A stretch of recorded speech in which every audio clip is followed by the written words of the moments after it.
안녕하세요. 매일 새로운 사연을 전하는 읽어주는 사연 라디오입니다. 구독과 좋아요, 많은 공유 부탁드립니다. 오늘의 사연 시작하겠습니다. 안녕하세요. 저는 올해로 34살에 결혼한 지 6년 차가 된 여자입니다. 남편과 저 사이에 아이는 아직 없어요. 공사 현장에서 일하시던 아버지는 제가 초등학교에 입학하던 해에 일터에서 사고로 돌아가셨습니다. 그 뒤로 쭉 엄마와 단둘이 자라오게 되었어요. 평범한 주부였던 어머니는 혼자 몸으로 저를 키우시느라 고생하셨어요. 그냥 평범한 아이였던 저에게 어떤 기대를 하셨던 건지 고향의 제 취자리를 알아놓으셨다는 할아버지의 말에도 엄마는 저의 교육을 이유로 시골로 돌아가지 않으셨습니다. 그 고집 때문에 엄마는 다른 친척분들과도 연을 끊고 살아가시게 되었어요. 갖은 고생 다 하시면서 저를 키워주셨고 저도 그 기대에 부응하고자 서울대는 아니지만 서울에 있는 명문대에 입학을 할 수 있게 되었습니다. 그때까지도 나아지지 않던 가정 형편 때문에 대학교 입학을 포기하고 저도 취직 전선에 뛰어들고 싶었었지만 엄마는 제가 좋은 대학을 졸업하면 더 좋은 기회를 가질 수 있다고 하시며 제가 회사에 취직할 때까지 저를 도와주셨어요. 유난스러운 부분이 있었지만 반대로 생각하면 정말 저만을 위해 살아오셨다고 해도 과언이 아닐 정도로 저와 관련된 일이라면 모든 일에 엄마는 발벗고 나서주셨고 저에 대한 기대를 저버리지 않았습니다. 그런 친정엄마와 저는 정말 애틋하게 지냈습니다. 정말로 남들보다 뛰어난 것 하나 없는 저였기 때문에 대학교를 졸업하고 평범한 회사에 취직하게 되었지만 취직이 결정된 그날에 엄마와 서로 부둥켜 안고 하루 종일 울었습니다. 그렇게 저를 아껴주시던 어머니를 2년 전에 잃고 말았습니다. 엄마를 잃은 충격보다 그로 인해 벌어진 어이없는 사건에 대해서 한번 이야기를 해보려고 합니다. 남편은 제가 회사를 다닐 때 만나게 되었습니다. 동갑내기라 그런지 친구 같은 모습이 참 좋았던 남편은 서글서글한 그 성격에 제가 사랑하는 친정엄마에게도 너무 잘했습니다. 집에 여자만 둘뿐인 걸 알게 된 남편은 발벗고 나서서 저희 모녀를 참 많이 도와줬어요. 저는 남편에게 많은 호감을 느꼈고 그렇게 1년 정도의 연애 기간을 보내고 결혼을 하게 되었습니다. 저희 집이 사정이 좋은 편은 아니었지만 그렇다고 남편의 집과 비교했을 때 엄청나게 큰 차이가 나는 정도는 아니었습니다. 남편이 모아둔 돈과 시댁에서 돈을 어느 정도 해주셔서 대출을 끼고 서울에 집을 구해서 신혼생활을 시작하게 되었습니다. 저도 시집을 갔으니 더 이상 서울에서 치열하게 살고 싶지 않으시다면서 서울에서 지내시던 전셋집을 빼서 제 혼수와 나머지 결혼 자금을 대주시고 어머니는 혼자서 지방 소도시로 이사를 가셨어요. 친정엄마와 멀리 떨어지게 된 건 제 인생에서 이번이 처음이라 많이 걱정되었지만 엄마는 저 아니었으면 진작에 떠났을 서울이라며 걱정하지 않아도 된다고 당부를 하시더라고요. 결혼 생활은 나쁘지 않았어요. 결혼 이야기가 오고 갈 때쯤 남편이 저에게 해줘야 할 말이 있다면서 경고하듯이 해준 이야기가 있습니다. 자기네 집이 종교는 따로 없지만 할머니 때부터 조상님을 모셔왔기 때문에 제사가 다른 집에 비해서도 엄청 많은 편이라고요. 시댁에서 제사 도와주는 걸로 문제가 많다는 사실이야 이미 익히 알고 있었기 때문에 걱정은 되었지만 남편이 저를 안심시켜주더라고요. 종갓집같이 제사에 목매다는 그런 건 아니고 말 그대로 대대로 벼슬 하신 조상님들한테 간단하게 상만 올리는 거니 크게 걱정할 필요 없다고 말이죠.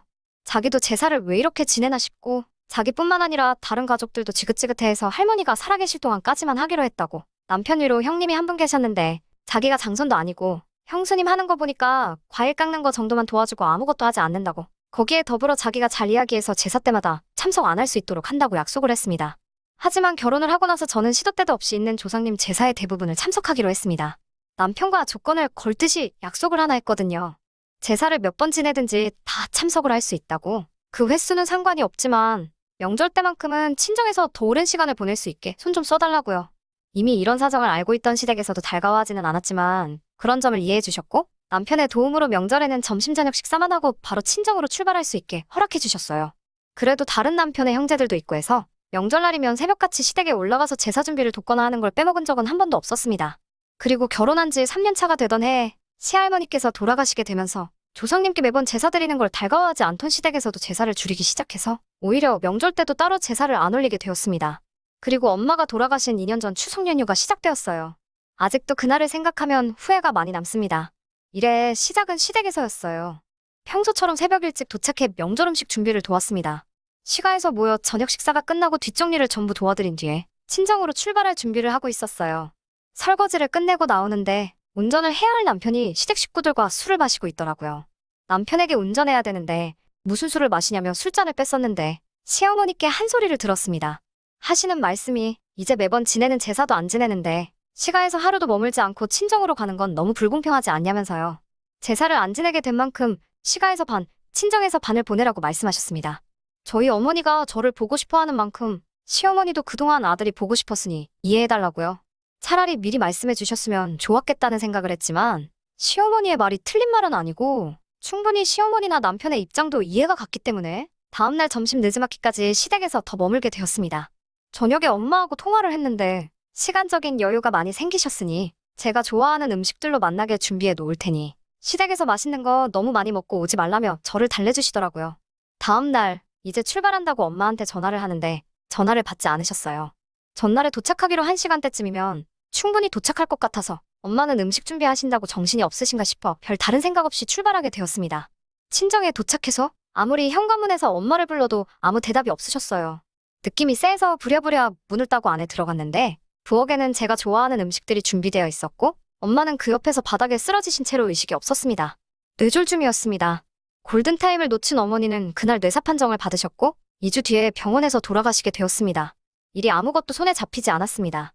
그날 남편을 데리고 나와 하루를 머물지 않고 바로 출발했다면, 아니 제가 운전면허 따는 걸 미루지 않고 그날 저 혼자서라도 출발했었다면 엄마가 그렇게 된 게 전부 제 탓만 같고 저 때문에 이 사단이 난 것 같아 견뎌내기가 너무 힘들었어요.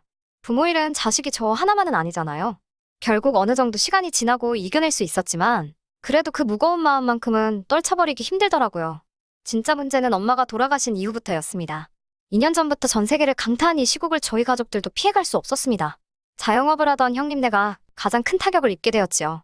처음 명절 때 시가에서 온 가족이 모였는데 그 이유를 다른 곳에서 찾더라고요.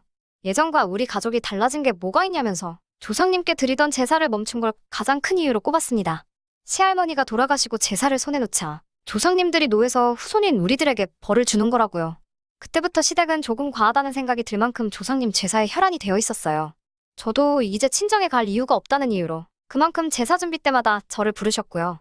남들보다 더 제사 지내는 걸 이해하지 않아 하던 남편도 불편함을 호소하는 저를 보고도 이때만큼은 아무 소리를 내주지 않았고 오히려 우리 잘 되라고 하는 일이니까 제가 불만만 갖지 말고 더 신경 좀 써주면 좋겠다는 식으로 이야기하더라고요.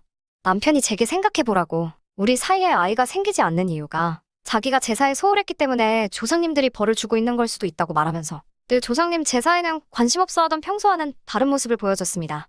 제사 준비는 시할머니가 계시던 시절보다 더 심해졌고 그만큼 음식에도 그때보다 신경을 더 썼기 때문에 제사가 있는 날에는 연락을 받고 새벽바람부터 시가에 도착해서 준비를 했어야 했어요. 하루는 조상님이 정해준 길일이라며 저와 남편이 서로 몸을 깨끗이 하고 새하얀 옷을 입고 제사를 드린 후 그날 밤에 시도를 하면 아이가 들어설 거라는 어디서 말 같지도 않은 걸 듣고 와서는 제사를 지내고 나서 애 만드는 건 1시간이면 되겠냐고 말하고는 온 가족이 집을 비워주더군요. 배려랍시고 온 가족이 밖으로 나갔다지만 남편과 제가 집이 빈 사이에 뭘 했는지 다 알 거 아니에요. 더군다나 우리 집도 아니고 시댁에서 말이에요. 그 와중에도 진지하게 달려드는 남편을 떼어내느라 아주 미치는 줄 알았어요. 하지만 그런 시댁의 어이없는 노력에도 전 세계적으로 악화되어만 가고 있는 이 시국이 조상님께 제사 몇 번 드린다고 끝나는 일은 아니었어요. 자영업을 하면서 타격을 입은 형님네는 거의 회복이 불가능해 보였습니다. 급기야 형님네는 길바닥에 나앉을 정도가 되었고 엎친 데 덮친 격으로 시아버지도 건강이 안 좋아지셨어요. 남편과 저 사이에 아이는 당연히 생기지 않았고 거기에 더불어 남편의 회사에서 인원 감축을 준비 중이라는 소문까지 나돌게 되었죠. 제사에 큰 의미를 두지 않는 남편도 이때쯤부터는 역시 그동안 제사를 안 드려서 그런가?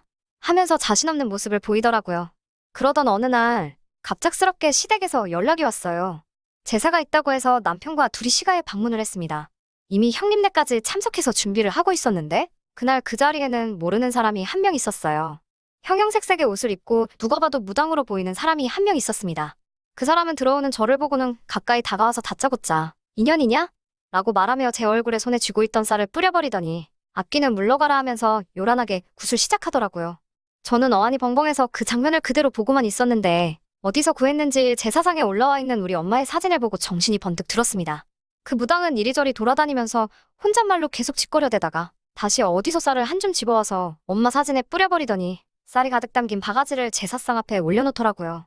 그러고선 제 손을 잡아 끌고 와서 저보고 엄마 사진 앞에 놓아둔 바가지를 밟아서 어서 깨부수라고 하는 거 아니겠어요. 그래야 엄마가 구천을 떠나 좋은 곳으로 가신다고요. 저는 도무지 이게 뭐하는 짓인가 이해를 할 수 없어서 이게 다 뭐하고 있는 거냐고 있는 대로 소리를 질렀지요.